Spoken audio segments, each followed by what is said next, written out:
Welcome to LearnHowToQuilt.com's Zig Zag Quilt series, where you'll look at 4 different ways for making the same quilt pattern. Wondering why you might need so many plans? Mainly to make it easier for you to decide your best option. This decision is often based on fabric choice, the quilting tools on hand, and your skill level.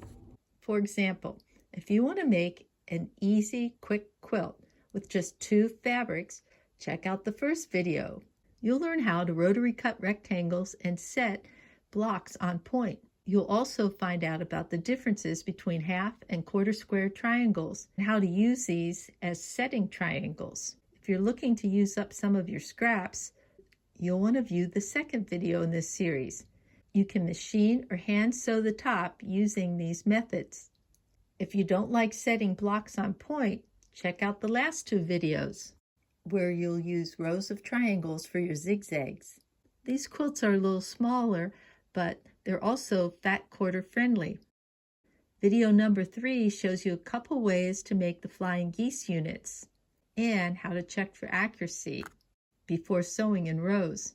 In the last video, you'll learn yet another technique for making flying geese units, along with an easy way to turn the zigzags into silly worms or snakes.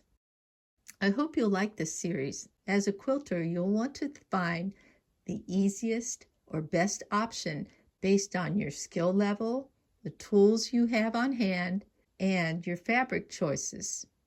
Thinking about this before your next project will help to ensure your success. You'll find links below to this series, or you can go to our website, LearnHowToQuilt.com, click on Free Patterns, go to Quick Quilts, and then scroll down to the Zig Zag Quilt. Thanks for visiting LearnHowToQuilt.com.